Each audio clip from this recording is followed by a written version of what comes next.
اور کیسے کیسی باتیں کھول کھول اللہ کے نبی صلی اللہ علیہ وسلم بتا رہے ہیں، سکھا رہے ہیں. لیکن جو ضدی قسم کے تھے، جن کی ان کی یعنی ہٹ درمی کی وجہ سے ان کے لیے بدبختی ہمیشگی کے لیے لکھ دی گئی ہے. کتنے بڑے بد نصیب تھے کہ اتنی نصیحت کی باتیں ان کے کانوں تک پہنچنے کے باوجود بھی اسے نصیحت حاصل نہیں کر رہے. فلولا ان کنتم غیر مدینین، پس کیوں نہیں اگر ہو تم تابع دار تو ترجعونہا ان کنتم صادقین، پھر کیوں نہیں تم لوٹاتے، پلٹا لاتے اس کو، مرنے والے کو، اس نکلتی ہوئی جان کو واپس کیوں نہیں ڈال لیتے اگر تم سچے ہو. فاما ان کان من المقربین، پھر اگر وہ مقربین میں سے ہے تو اس کا معاملہ کیا ہے، یعنی مرنے والا جو ہے وہ اگر مقربین میں سے تھا تو ان کے لیے اللہ کے مقربین یعنی بتایا گیا ہے کہ کیا ہے، اللہ کے مقربین جو نوافل کی کثرت کرنے والے اور فرائض کی پابندی کرنے والے اور سنتوں کا اہتمام کرنے والے اور مستحبات کا بھی شوق رکھنے والے اور نوافل کی کثرت کرنے والے اور محرمات و مکروہات سے بچنے والے، یعنی جو کراہیت والی چیزیں تھی اس سے بھی بچتے تھے اور جو حرام چیزیں تھی اس سے بھی بچتے تھے، یہ مقربین ہیں. ان کو پھر جو انعام دیا جائے گا اللہ سبحانہ وتعالیٰ کے یہاں وہ کیا ہے کہ فروح و ریحان، تو راحت اور رزق یا راحت اور خوشبودار پھول، یعنی اللہ کے فرشتے آتے ہیں اس کے استقبال کے لیے، امن کے ساتھ ان کو دیکھتے ہی مرنے والے کو ایک راحت محسوس ہوتی ہے. ہو سکتا ہے کہ پھولوں کے گلدستے لاتے ہوں ان کا ویلکم کرنے کے لیے، یا خوشبو لے کر آتے ہیں، یہ تو چیز حدیث سے بھی ثابت ہے کہ خوشبو لے کر آتے ہیں. وجنت النعیم، اور نعمت بھرے باغ یعنی جنت کا نقشہ دکھاتے ہیں.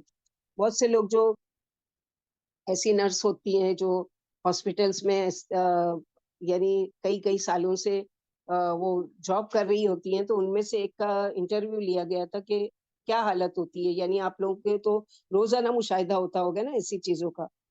تو بولے کہ مختلف قسم کے ہوتے ہیں، کچھ ایسے کہ بڑی تکلیف میں ہوتے ہیں، کچھ بڑے آرام سے ان کی روحیں نکلتی ہیں. اور ایک شخص کے بارے میں تو کہتی ہے کہ جب اس کی روح نکلی تو اتنی خوشبو پورے وارڈ میں کہ نہ صرف مسلم بلکہ نان مسلم بھی جو وہاں تھے ان لوگوں نے اس کو محسوس کیا. تو یہ دنیا میں بھی کچھ چیزیں ایسی ہیں جو اللہ سبحانہ وتعالیٰ دکھاتے ہیں. اور وجنت النعیم، اور نعمت بھرے باغ یعنی جنت کا نقشہ دکھاتے ہیں. وجنت النعیم یعنی اس کو وہیں پر جنت کا مشاہدہ کرایا جاتا ہے اس کی موت کے وقت، یہ ہے جہاں تم جا رہے ہو.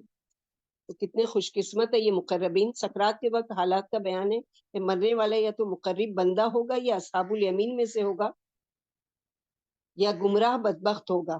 3 گروہوں کا ذکر ہے جو اللہ کے احکام سے جاہل ہوتے ہیں. مقرب واجب و مستحب پر عمل کرتے ہیں اور حرام و مکروہ سے بچتے ہیں، بلکہ بعض مباح سے بھی بچتے ہیں. یعنی جائز تو ہے لیکن چونکہ وہ ہے جیسے نیند کا لینا جائز ہے، لیکن اللہ کی عبادت میں خلل نہیں آئے تو بہت سوتے نہیں. اسی طرح آرام کرنا ہے لیکن اللہ تعالیٰ کا حکم ہے تو وہ آرام نہیں، حالانکہ آرام کرنا سونا اور زیادہ کھانا یہ کیا ہے، مباح ہے، جائز ہے، منع نہیں ہے، لیکن ان ساری چیزوں سے بھی پرہیز کرتے ہیں. ان اللہ کے بندوں کو سکرات کے وقت فرشتے بشارت دیتے ہیں کہ مبارک ہو تم راحت و سرور میں، پاکیزہ روزیوں میں، جنت کی بہاروں میں اور خلد کے آرام گاہوں میں قدم رنجا فرما رہے ہو. اور نبی صلی اللہ علیہ وسلم کہتے ہیں کہ فرشتے کہتے ہیں اے پاکیزہ جسم کی پاکیزہ روح جسے تو نے آباد کر رکھا تھا، راحت و روزی اور رب کی طرف چل، اللہ تجھ سے راضی ہے، کبھی بھی ناراض نہیں ہوگا. یعنی وہیں سے اللہ تعالیٰ کی رضا کی بھی خوشخبری. سبحان اللہ. وَأَمَّا إِنْ كَانَ أَصْحَابُ الْيَمِينَ، اور اگر وہ اصحاب الیمین میں سے ہوتا ہے، یعنی ایک عام انسان، ایک عام مسلمان ہوتا ہے لیکن توحید والا ہوتا ہے اور اللہ تعالیٰ کے احکامات کو بجا لاتا ہے، اللہ کے رسول کی اتباع کرتا ہے، لیکن اتنا زیادہ نہیں کر پاتا جیسے کہ مقربین، کہ وہ ڈھونڈ ڈھونڈ کر، جیسے سابقون الاولون اسٹارٹ میں پڑھ چکے، تو ان کی کوالٹی کیا ہے کہ وہ نیکیوں کے لیے انتظار میں نہیں رہتے بلکہ وہ ڈھونڈتے ہیں کہ کہاں پر سے مجھے موقع ملے اور میں اس کو لپک کر لے لوں. تو یہ مقربین. فسلام لک من اصحاب الیمین، پس سلامتی ہو تیرے لیے اصحاب یمین میں سے. یعنی اس کے لیے رزق کیسا ہے، اگر مرنے والا اصحاب الیمین میں سے تو فرشتے اسے خوشخبری سناتے کہ آپ کے لیے سلامتی ہی سلامتی ہے اور چین ہی چین ہے، فکر کی کوئی بات نہیں، آپ اصحاب الیمین میں سے. سلام یعنی آپ اللہ کے عذاب سے محفوظ ہو گئے. ذہ نصیب فرشتے بھی سلام کر رہے ہیں اور اصحاب الیمین میں سے ہونے کی خوشخبری بھی دے رہے ہیں، جیسے کہ سورہ فصلت آیت نمبر 30 سے 32 تک کا ہے کہ ان الذین قالوا ربنا اللہ ثم استقاموا تتنزل علیہم الملائکۃ الا تخافوا ولا تحزنوا وابشروا بالجنۃ التي کنتم توعدون. جنہوں نے اللہ کے رب ہونے کا اقرار کر لیا، اس پر جمے رہے، ان کے پاس موت کے فرشتے آ کر کہتے ہیں کہ گھبرانے کی کوئی بات نہیں ہے، آپ بالکل بے فکر رہیے اور دنیا کے چھوٹ جانے کا غم نہ کیجیے. یعنی جو چیز چھوڑ کر جا رہے ہیں تو کچھ بھی نہیں ہے. آگے ہم بتاتے کہ آپ کے لیے کیسی کیسی خوشخبری اور کتنی ساری نعمتیں اللہ کی طرف سے، جس جنت کا آپ سے وعدہ کیا گیا تھا آج آپ کو وہی جنت مبارک ہو. ہم دنیا میں بھی آپ کے دوست ہیں اور آخرت میں بھی رہیں گے. آپ جنت میں جو چاہیں گے ملے گا. غفور الرحیم کی مہمانی ہوگی، بھلا کیا کچھ نہ ملے گا. یا آپ کا اصحاب یمین میں سے ہونا یعنی مسلم ہے، یعنی سلام دعا کے معنی میں ہے، یعنی سلامتی ہی سلامتی کی دعائیں دیں گے. اس کے برعکس جو ضالین میں سے ہوں گے، وَأَمَّا إِنْ كَانَ مِنَ الْمُكَذِّبِينَ الضَّالِينَ، اور اگر وہ جھٹلانے والے گمراہ لوگوں میں سے ہوا، فَنُزُلٌ مِّنْ حَمِيمٍ، تو اس کی توازے کھولتے پانی سے ہوتی ہے. وَتَصْلِيَةُ جَحِيمٍ، تو جہنم میں داخل ہونا ہے، جھونکا جانا ہے، کیونکہ قبر یا جنت کے باغوں میں سے ایک باغ ہے یا جہنم کے گھڑوں میں سے ایک گھڑا ہے. یعنی موت وقت بھی اس کو جہنمی لباس، جہنم کے فرشتے اور جہنم کا دیدار، اور پھر اس کے ساتھ گندگی والا معاملہ اور گندی بدبودار کفن میں لپیٹ کر اس کو لے جاتے ہیں، اس کی روح کو، اور سجین میں پھینک دیا جاتا ہے. کیونکہ قبر یا اسی طرح ان ھذا لہو الحق الیقین، بے شک یہ سب کچھ قطعی حق بات ہے، بالکل سچی بات ہے، ایسا ہی ہونا ہے، اس پر یقین کر لو، یہ تمہارے ساتھ ہی ہوگا. تو حق الیقین کیا ہے؟ جیسے ہم لوگ پڑھ چکے ہیں کہ 3 قسمیں یقین کی ہے. ایک عین الیقین ہے، ایک حق الیقین ہے. تو ایک چیز ہے آنکھوں سے دیکھنا، اور ایک چیز ہے صرف اس کے بارے میں سننا، اور ایک چیز ہے آنکھوں سے یقینی دیکھ لینا. تو یہ موت کے بارے میں جو قرآن میں پڑھتے تھے اور سوچتے تھے، پھر کسی کو مرتے ہوئے دیکھتے تھے تو آنکھوں سے دیکھ کر یقین آ گیا کہ وہ مر گیا. لیکن جب خود کو موت آئے گی تو یہ حق یقین ہے کہ اب یقین آ جائے گا، لیکن اس یقین کے آنے سے پہلے تیاری کرنا ہے. اس وقت پچھتانے سے کوئی فائدہ نہیں ہوگا، کیونکہ پھر وہ ساری چیزیں دکھانے کے بعد یہ نہیں مہلت دی جائے گی، اچھا دیکھ لیے نا، اب چوز کرو تمہارے لیے راستہ کہ تم کہاں جانا چاہتے ہو. یہ نہیں، وہاں چوائس بھی ختم ہو جائے گی، کیونکہ دنیا میں اللہ تعالیٰ نے ہم کو اختیار دیا ہے، انا ہدیناہ السبیل اما شاکر و اما کفورا. تو مقربین، اصحاب الیمین اور مکذبین، 3 گروہ، اور تینوں کا معاملہ مختلف. فسبح باسم ربک العظیم، پس تسبیح کیجیے اپنے رب عظیم کے نام کی. یعنی باتیں بنانے والوں کی باتوں پر رنجیدہ ہونے کی بجائے آپ صلی اللہ علیہ وسلم کو حکم دیا جا رہا ہے کہ اللہ کی تسبیح بیان کیجیے، اللہ تعالیٰ کی کبریائی اور پاکی بیان کیجیے. اور جیسے کہ یہاں پر بتایا جا رہا ہے، جب رسول اللہ صلی اللہ علیہ وسلم پر یہ آیت اتری تو فرمایا اسے رکوع میں پڑھا کرو. یعنی یہاں اس آیت کی وجہ سے اللہ تعالیٰ نے اس کو کیا کیا، رکوع میں پڑھنے کا حکم دیا. اور جب سبح اسم ربک الاعلی اتری تو آپ صلی اللہ علیہ وسلم نے فرمایا اسے سجدے میں پڑھا کرو. جس نے سبحان اللہ العظیم و بحمدہ کہا، اس کے لیے جنت میں ایک کھجور کا درخت لگا دیا گیا. اور جیسے کہ اللہ کے نبی صلی اللہ علیہ وسلم نے فرمایا 2 بول ہیں جو زبان پر ہلکے ہیں، ترازو میں بھاری ہیں، اور رحمان کو بڑے پیارے ہیں، سبحان اللہ و بحمدہ، سبحان اللہ عظیم و بحمدہ. تو دن میں کم از کم 100 مرتبہ اس کو ضرور پڑھنا چاہیے، اور دن کے شروع میں بھی تسبیح اور دن کے آخر میں بھی تسبیح. تو اللہ تعالیٰ کی تسبیح کی بڑائی بیان کرنا چاہیے، کیونکہ اگلی جو سورہ شروع ہو رہی ہے، سورہ خدیب، وہ سبحہ یعنی تسبیح سے. اس کا اختتام کتنا کنٹینیوشن ہے ایک سورہ کا دوسری سورت سے، کہ کوئی چیز، کتنی چیزیں ابھی ہم لوگوں نے جیسے قمر میں پڑھا، بے بواقع نجوم، اور سورہ نجم میں کہ اللہ تعالیٰ ستاروں کی قسم کھا کر کہہ رہے ہیں والنجم اذا ہوا. تو کیسی ایک دوسرے کو کنٹینیو کرتی ہے یہ وہی باتیں. اب یہاں پر جو ہے سورہ حدید شروع ہو رہی ہے، ہمارے پاس ٹائم ہے انشاءاللہ جتنا بھی لے سکیں اس کو لیتے ہیں. الگ سے ریکارڈنگ